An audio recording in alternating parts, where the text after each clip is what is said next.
Welcome to the Trust Factor Podcast, the only podcast that guarantees your success when you implement its divine age-old teachings. Good morning, everybody. Welcome to the Trust Factor Podcast. This is another episode of Season 2, where we're covering off the Garden of Emuna, an amazing book, a manual for life that I picked up 10 copies, by the way, not too long ago in Israel, giving them out every week. But we're going through it and we're making amazing progress. We're talking about key principles, ideas that the world is not going to share with you. You're not going to hear about these ideas on CNN or Fox News. You're not going to learn these things in school, not high school, not university. You're not going to hear about these things unless you go out and actively seek this information. That's how it's created. The world is created that way. You need to seek him out. When you seek him out, you will find him in a huge way. And that is to say that if you're listening to this podcast, bravo, give yourself a pat on the back. It's very important, but it's not enough. It's simply not enough. It's 10, 15 minutes of your day, which is wonderful. Again, I'm not minimizing it. You're doing an amazing job by listening and wanting to grow. But if you really want to put it in gear and get this car rolling, then you need to find a rabbi or a rebbitzin, somebody who can teach you, somebody who's qualified, and somebody who you connect to on an emotional level. And go and learn with them at least once or twice a week, if not more. You have an obligation to learn daily. It is a natural high. You want a natural high? Go and learn Torah. If you're learning from the right person, I guarantee you, you will walk out of your class feeling like you are on an entirely different level. Nothing compares. It's your energy boost. It's your shot of adrenaline. It's the fuel for your soul. Your soul runs your body, my friends. When you're gone from this world after 120 years, it's because your soul left your body. The body remains. Even a young, healthy person who has an accident and passes, goes to the next world, that body, which is physically fit and capable and can perform amazing feats, maybe they're an Olympic athlete, it lies dormant. It can't function. It's worthless. Why? Because its neshama, the soul, the operating system, is gone. Now you have to feed that operating system. You have to feed your neshama. That's learning Torah. And if you know what I'm talking about, you know. If you're nodding your head right now, it's because you learn Torah and you know exactly what I'm talking about. If you don't know what I'm talking about, it's time to learn. Trust me, up until now, you've gotten a lot of good from me. I've taken nothing from you. I've only given, and I'm giving you the ultimate secret right now to success in your life. Find a rabbi, find a rebbitzin if you're a woman, and sit and learn at least once or twice a week, ideally much more than that.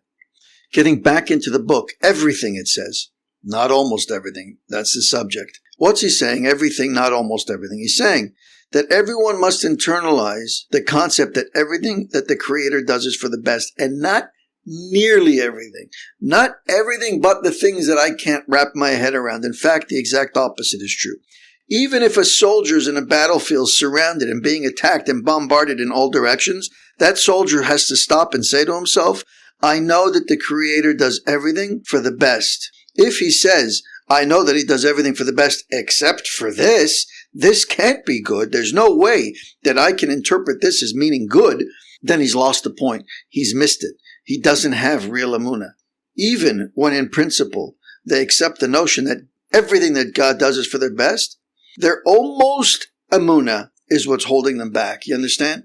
This almost emuna, it's almost 100%, but it's not, it's 99%. As long as it's not tested beyond their maximum comfort level, as soon as you tap into my money, as soon as you make me financially challenged, suddenly I don't know if there's a God. Suddenly I have to blame somebody else, somebody who's physical, somebody who I can attack. As soon as you attack my loved one's health, suddenly I can't accept it. How can you go after my parent or my child who I love so much? How could you hit them with such an illness? And you want me to believe that there is goodness behind this? You've lost the point, my friends. It's very easy for me to say these things. These are just words. And I know that when you're in that situation, it's night and day. But I'm here to tell you Just like I told you yesterday, and just like I've told you many times, it's a muscle. And the only way to prepare for life's challenges is by working on that muscle when times are good, when things are going well, when you're faced with small challenges that are easily surmountable, but you don't take on these challenges without your Creator. When you've been working on yourself day after day, year after year, you've grown in your emuna, then anything, it doesn't matter how tragic it seems on the surface, absolutely everything is accepted by you with love and joy, because you know who's pulling the strings, and you know that we know nothing. We think that this world is the be-all, end-all, that it is the ultimate purpose. It's not.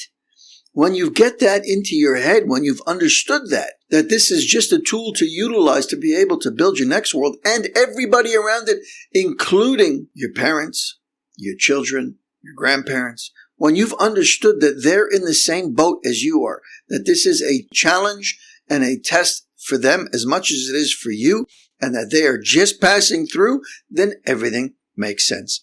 But if, as soon as a tribulation hits your income, ruins your plans, makes you a little bit uncomfortable, your emuna completely crumbles, then you have what could be seen as 99% emuna, which really means that you lack 100%. You're 100% lacking emuna, since everything comes from the Creator, with no exception. And it's for the ultimate good, and not almost everything. Now, if I give you a 99% truth, but 1% of it is a lie, then it's not true. It doesn't matter that 99% of it is true. I've given you a 1% lie, and therefore all of the 99% that preceded it is no longer valid. You understand? It's the same idea. If you're only happy with 99% of the way God runs the world, but you're not happy with 1% or 2% or 5%, then you're not happy with Him. Period. You think you can do a better job at running this world. Understanding that a given situation is for the best is not emuna. You hear this? Let me repeat that. Understanding being the critical word. That a given situation is for the best is not emuna. Why? Because the implication is that I understand it. And therefore, it's okay. It's something that I can absorb. It's something that can make sense to me. I understand it. Therefore, I'm okay with it. That's not emuna. That's emuna in yourself, maybe, but that's not having a relationship with your Creator. From a spiritual standpoint, comprehension, understanding, is a much lower level than emuna.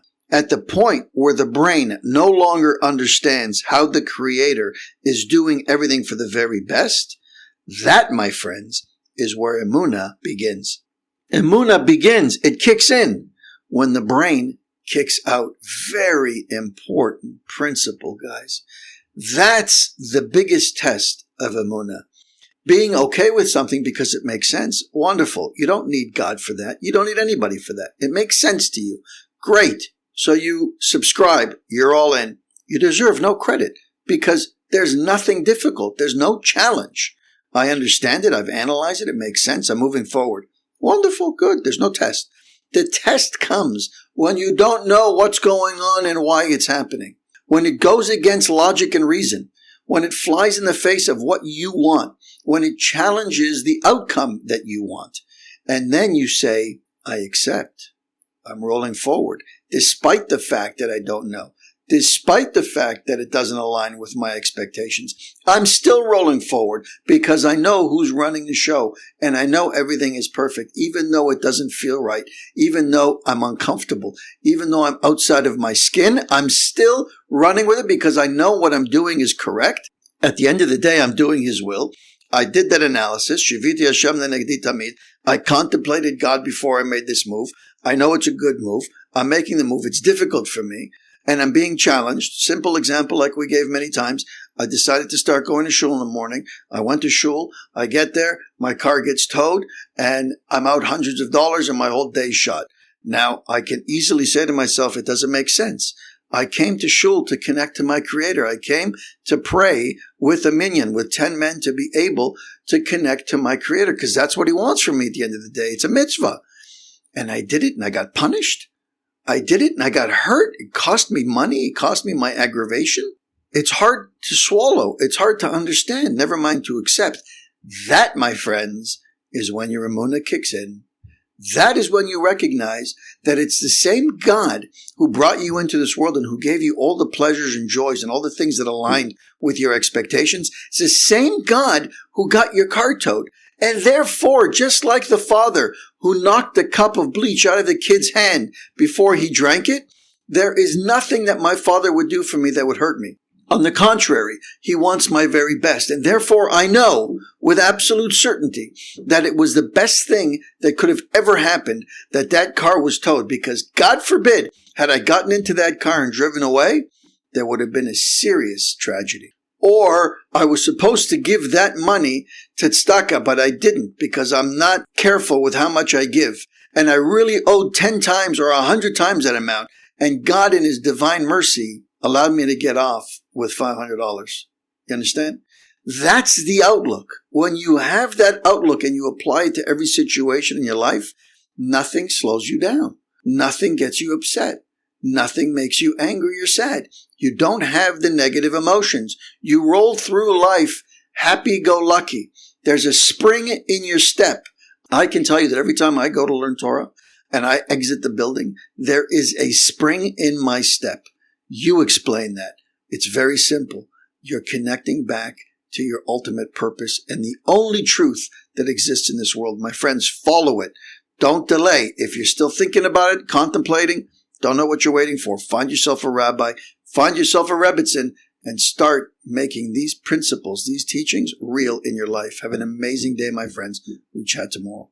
Thank you for spending time with us on the Trust Factor podcast. If you've heard something today that moved you, save this episode and share it with someone who might need to hear it. Be sure to subscribe so you don't miss upcoming conversations that challenge, empower, and uplift. And if you're on social media, connect with us. Leave your thoughts. Drop a quote that resonated with you. Hashtag the Trust Factor podcast. Until next time, keep growing in your trust and keep living with purpose. I'm Jesse Revivo, and this has been the Trust Factor podcast. Thanks for listening.